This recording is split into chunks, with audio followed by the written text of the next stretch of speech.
All right. Welcome back to the Copywriters Podcast with your host, the world's greatest copywriting coach, David Garfinkel, and a continuation from last week. I am excited to figure out how we follow up last week's episode. So I'm going to just shut my mouth and hand it over to you, David. And wait, guys, I'm confused. How did you both end up wearing the same clothes as you had last week? I don't This get is my it. uniform. Oh, it's your uniform. My podcast uniform. Yeah. Holy crap. You don't Very have to strange. wear one because you don't work here, but I don't work here. we no, do. no. I can see now why you don't like having a job and have to wear a uniform.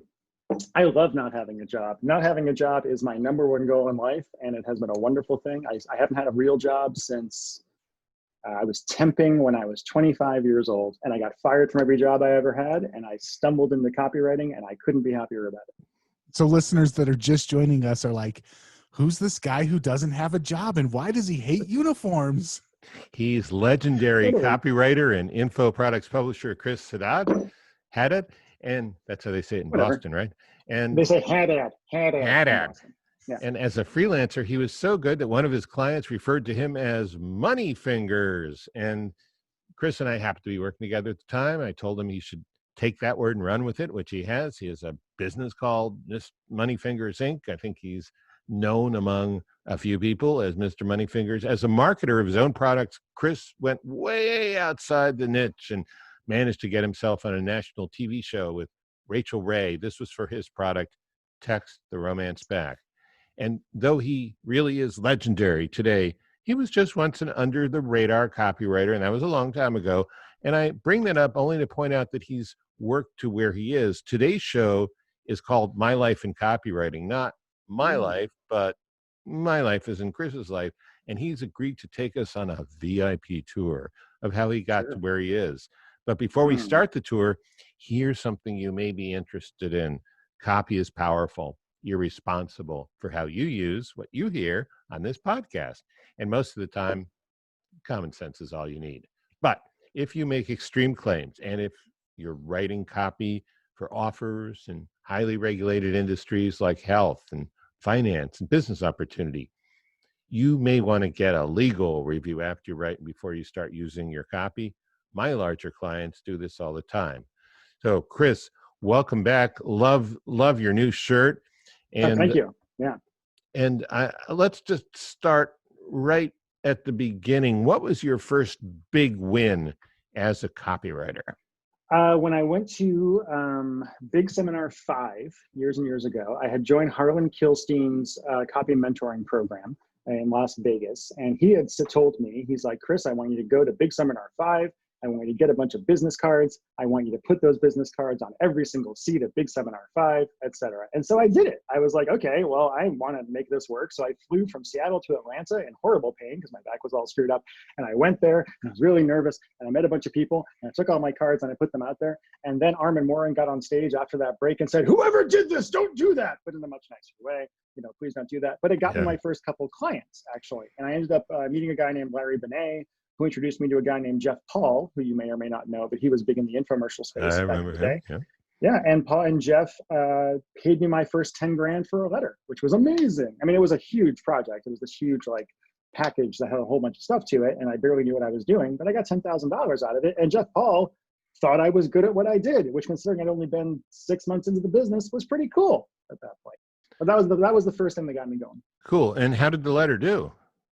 Unfortunately, that particular letter never actually got used because Jeff and his partner, Jim, I forget Jim's last name, ran into regulatory issues around franchising. So unfortunately, that letter never got used, but they hired me for at least 10 more projects over the next couple of years. And did those make money?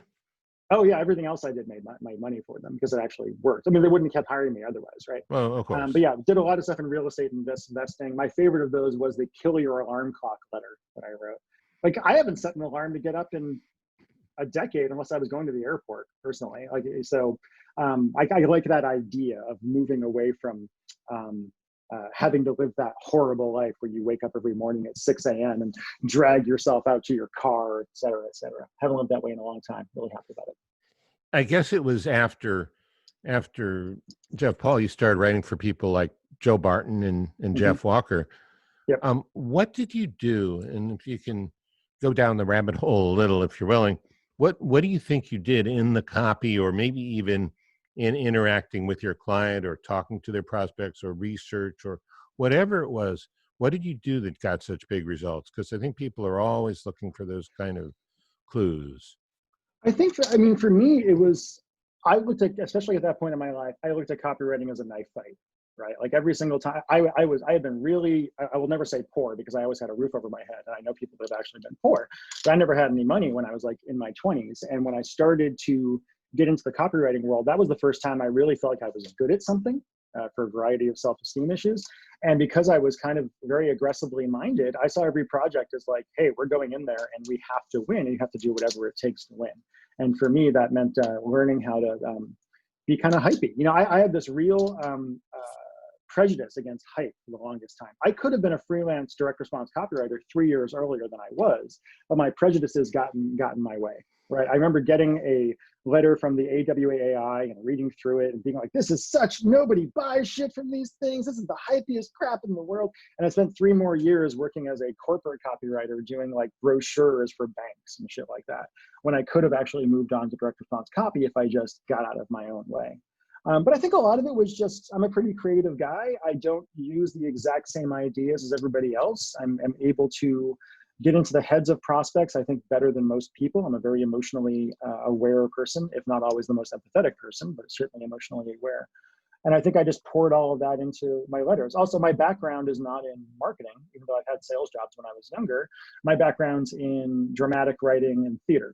So that's what I kind of did when I was younger. I was always in plays. I went to school for television and film stuff. And I think taking that dramatic sensibility and putting it into my work worked really well. Also, I would take what had happened in my real life that had real powerful emotions around it, and I would build that into letters.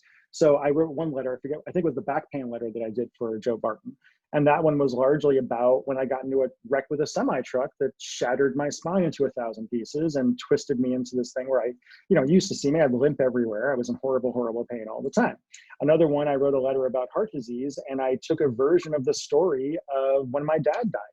And I kind of infuse that into the copy as well. I tell people when they're writing copy for their own products in particular, and they say, what story should I tell in my copy? And I usually tell them, tell the story you're terrified to tell. Tell the story that you think people are going to make fun of you for, right? Like that's talk about that. Like was that what you did with the semi-truck accident? I mean, well, because the semi-truck accident thing, the thing that I said in that made it powerful was that I didn't blame the semi. Right? Like we had an interesting story was I started off and I talked about when I was merging onto the I-90 from Mercer Island after going to a meeting. I was actually wearing a suit at the time, and I merged into a semi-truck, right? And I got dragged about 100 feet. I spun around the entire time. I hit a wall at about 45 miles an hour. I had my right knee locked at the time. So all of that couple of tons of force went into my low back and shattered it. And when I told people about that car wreck afterwards, they were all like, oh my God, holy shit, how'd that happen? That fucking asshole. And I'm like, no, it was my fault, right? And that's what makes that story kind of powerful, depending on where you want to go with it, is that idea of admitting, admitting when you fuck up, admitting that you're not perfect. Like those are the stories that kind of you need to put out there. And people oftentimes are like, oh my God, I can't say that. I'm the only one like this. And I always say, you're not in high school anymore. I promise you. Like when you get out of high school, all of a sudden vulnerability becomes strength as opposed to weakness. We're trained in high school that if you're ever vulnerable, you're going to get beat up, you're going to get made fun of, girls aren't going to want to fuck you, etc. Girls will want to fuck you if you're vulnerable, by the way, it's a whole thing. But when you get out of high school and all of a sudden, if you get up there and tell these stories, people see you as a very powerful character. I gave a speech at Copy Accelerator a few months ago, and I talked for over an hour about my entire life and that entire journey. If you want, I can actually share that video with you. It's an interesting speech. But while I'm doing that, I talked about my bipolar stuff. I talked about my dad's death. I talked about all these kind of things very openly. And I asked them at a certain point, I'm like, do any of you think less of me because I told you about these really challenging things in my life and the times that I was an asshole? Because I was an asshole for a really long time. And nobody said yes. Instead, we see people that are willing to kind of own their shit in a more powerful place. So that's the short of it, I suppose.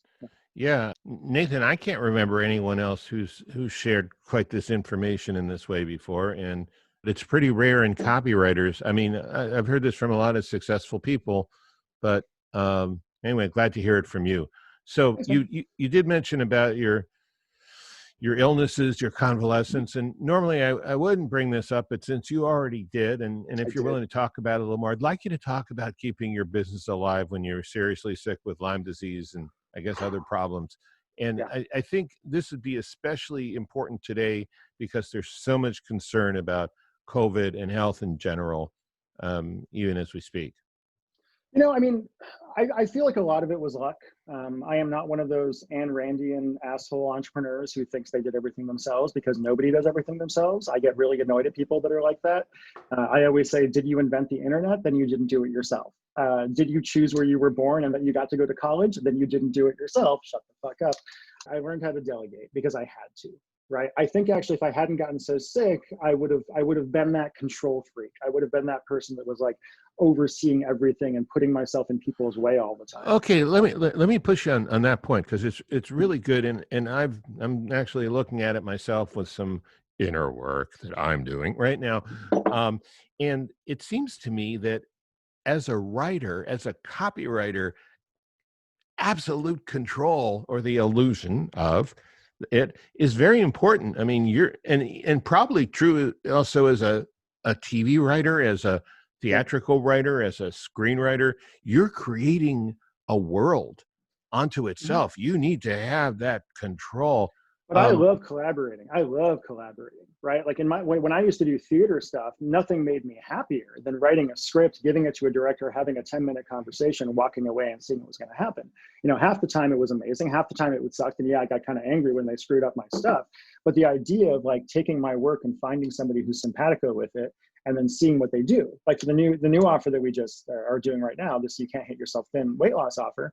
Dan Halleck, who's been my designer, he worked for me full time for a while and now he's freelance. He's done every letter I've done for 10 years, and I just give him the script and I walk away, and when it comes back, it's amazing. And it's not going to be better if I tell him to do it differently, because you need to find people you can trust.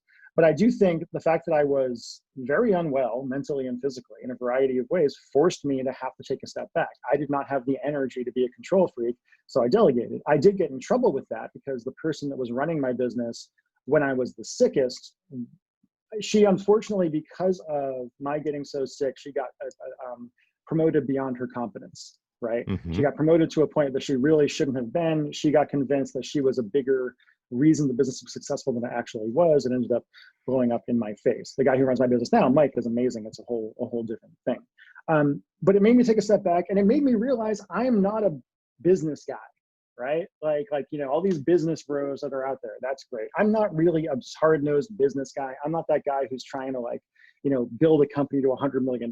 Fundamentally, I'm a creative person and I'm a writer who just happened to be smart enough to be the person who owns the offer. Because if you own, I write a sales letter and it makes me millions of dollars, like over time, as opposed to writing a sales letter and making $5 to $25 grand, because I actually own the thing.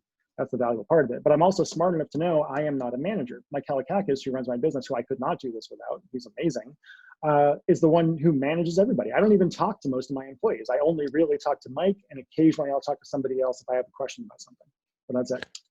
Yeah, so it sounds like either you've banged into a lot of walls and say, oh, there's a bruise, or you've thought this through, or maybe a combination of both to get to this point. I mean, I know what I'm not willing to do, right? This is the main thing. We talked last episode about me doing a copywriting project or something. I'm happy to do that. What I'm not happy to do is be on Facebook all the time talking about copywriting, right? I'm just not willing to do it. I don't want to do it. It doesn't sound fun to me. I like to live my life. I'm not going to run some group where I have to constantly be writing out content every day in order to do it. There's a similar thing with my business. I knew full well there are things that I'm not willing to do, and I knew full well there are many, many things I'm just really bad at. Like I'm not able to, especially then, focus on details for any length of time. So I had to find people that I could trust to be able to do that. And you will get burned. Every entrepreneur I know has the story about losing money to an employee who fucked you over in some time. I've lost a couple $100 grand that way. But it beats me having to actually run the business and the business getting run into the ground. Well, we've sort of covered the next question I wanted to ask you, but maybe I could ask it in terms of advice. If someone is at the point where you have talked about, where maybe they're not facing the same kind of jeopardy and threat that you did with the disease and personal problems and mental stuff, but Sure. maybe they're expanding to the point where they're going to have to go from being a copywriter to having a business. What are some things to look out for? What are some changes that they might have to make that they don't even know are going to be an issue for them? Well, people will not necessarily tell you when you're being stupid, especially if you get successful.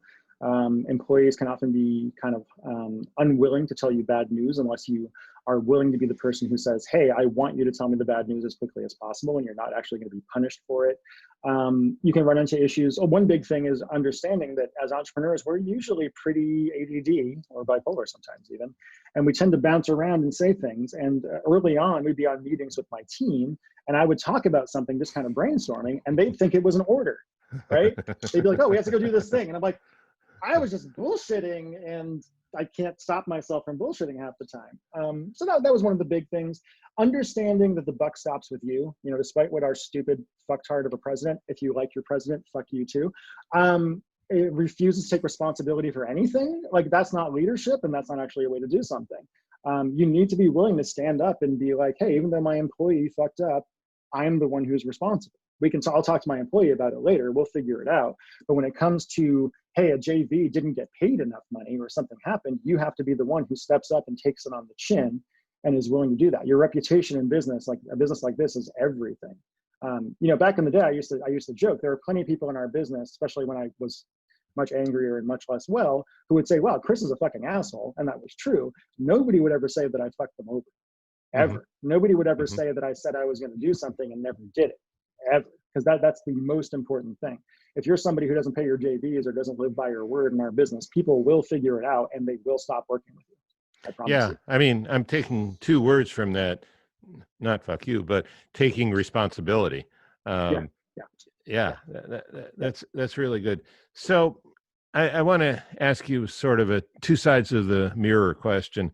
Looking at the world as someone who's been a copywriter for hire, and as I understood, there was a point in your business, and maybe it's still true, that you hired copywriters. How did that work out? And from the point of view of a business owner, what would you tell copywriters that most of them seem to be less than cognizant or even clueless about? Well, one thing I think in people that come to me in general, because I get a fair number of people writing me saying, hey, Chris, I admire your work. It's all this wonderful stuff. I want to work with you. What can I do? Don't do that. You need to come to somebody and say, here's what I'm capable of doing that I can do for you. Don't put it on me to figure out how you can help me or whatever. The biggest mistake I made was buying my own press too much. Especially 6-7 years ago, it seemed like I was like a really big deal in the copywriting world for a while there. And people keep telling me that I'm like a genius copywriter, and I was bipolar. So the narcissism was flowing like a chocolate river in Willy Wonka. And so I could not get out of my own way enough to understand that other people can do good work too, even though it's not the exact thing that I was doing. And also that I really felt like people were only promoting my stuff at all because I personally wrote the letter, which is a really tough place to get stuck. It's like being Tony Robbins, and Tony Robbins is worth all the money in the world, but people only pay for Tony Robbins, right? Like you can't have somebody else go up, and that's not going to fill a 20,000 seat arena.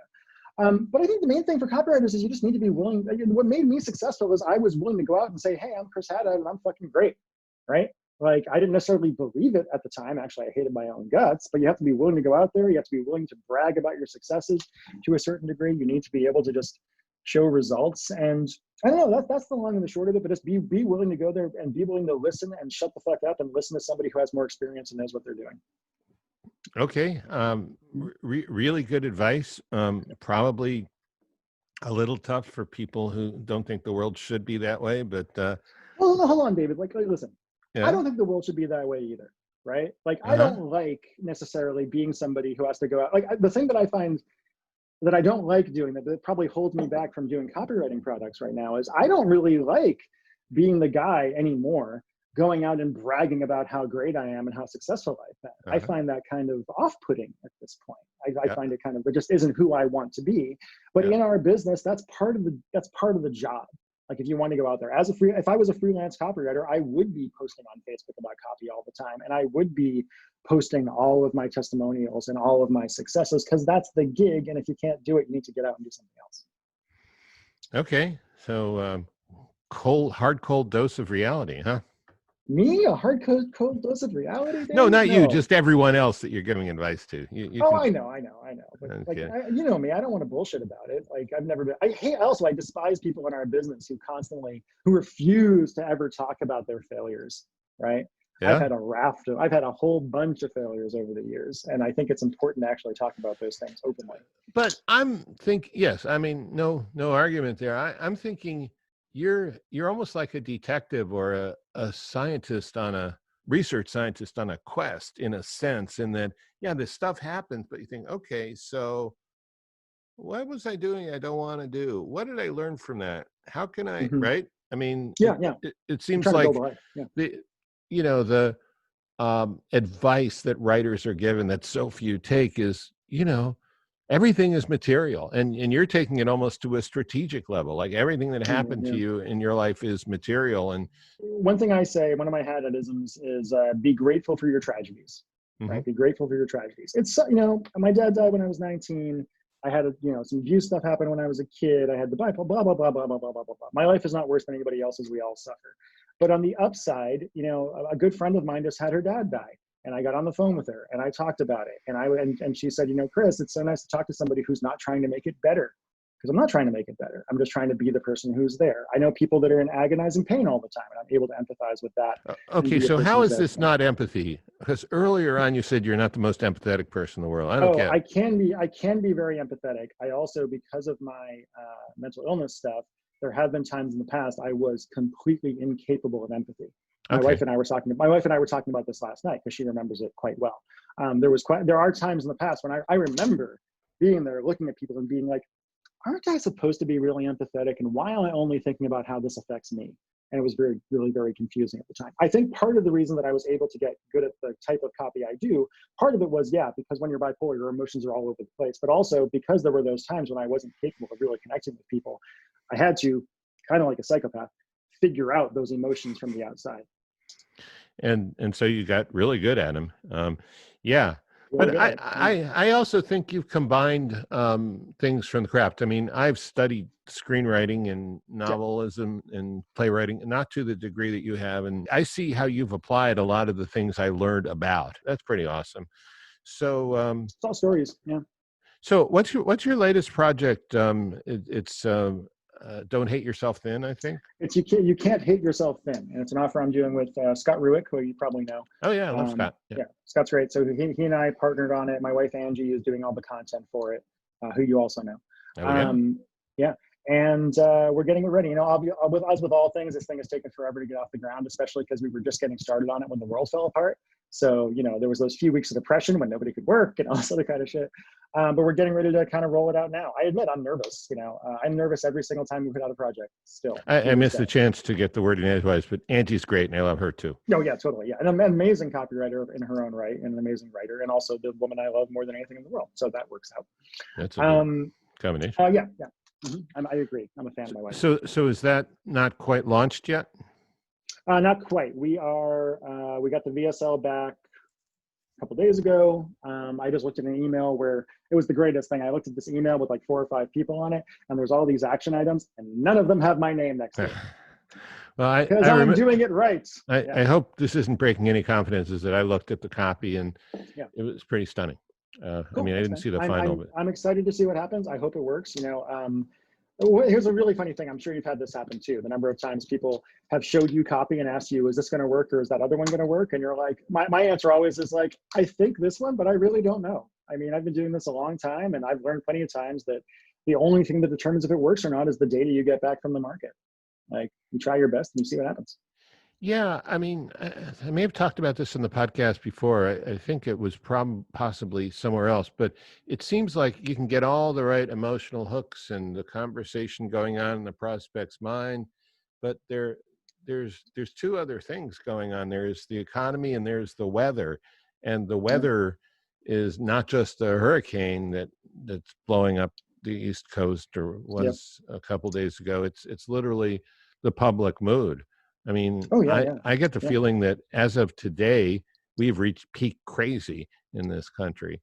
And I disagree with you. I think we've got a few more months before we hit peak crazy. I think we're going to hit peak crazy in December, honestly. actually, one way or the other. One way or the other. I think we're going to reach peak crazy. Actually, that's what I think too. But it feels like but yeah. I live a mile away, about 2 miles away from this, the CHOP, the Seattle Chaz or whatever it was, like that whole area. I have friends that live right next to that and had to listen to people getting shot for like 4 nights in a row, right? Yeah. Like, and this is Seattle. This is a chill, calm, pretty peaceful kind of place. Or so you thought. Well, no, I mean, I could talk about the whole thing and about the misinformation that was going out from like Fox News and such about. I was like, there were times I was like at the Chaz and I was like, well, here's what's going on. So I was like, you're lying. I'm like, I'm right here. All righty. So again, no products coming, but if you have one, maybe you'll come back on the pitch. I will eventually do something. I'm thinking about doing like a Money Fingers method offer because I like the name. Yeah, I think you should do that. Name, so I'm thinking about it. It's just, honestly, I've spent the last several years slowly rebuilding myself physically and mentally. And so I'm only now, after, it's been 3 years since I got diagnosed with the bipolar stuff and got put on meds. It's taken this long for me to get to a place emotionally that I actually can. I mean, when I was really bad, when my mind was really bad, going to my desk was like driving blades into my wrists every single time. I just couldn't do it because I was so overwhelmed by anxiety. Even though I know I'm good at what I do, I still could not believe that I was good at what I do. So understand. No matter who you are, we all have doubts. Well, welcome back to grandiosity reality, and totally. And yeah, thanks for being on the show. And always happy to. This is wonderful. Yeah. Thanks, man. Got any questions or thoughts before we wrap it up? I'm gonna tie last week's episode into this week's episode with a couple things you said in both. Number one, last week you talked about regulations and the need for truthfulness in claims inside of copywriting. And this week you talked about the news and the craziness of the world around us. And I have to wonder sometimes if the news were held to the same standards that copywriters are written to, I think we'd be living in a lot less of an insane asylum right now. I think if we didn't have cable news networks, we'd all be better off, honestly. Those things kind of... Thank you, Roger Ailes, because he spawned all of them, actually. He did a great job. Man. Heck of a job, Brady. Heck of a job. Yeah, he did great. But it's a crazy world, man. It's a crazy, horrible, fucked up world. And all we can do is do our best. So. Well, Chris, thank you. Both of these episodes were phenomenal. And cool. I think that our listeners are going to get a lot out of them. And I appreciate you coming on. And David, thank you for lining this up. And until next time, if you want to catch more or get more of your copywriting fix, head on over to copywriterspodcast.com and we'll catch you later. Catch you later. Bye, guys.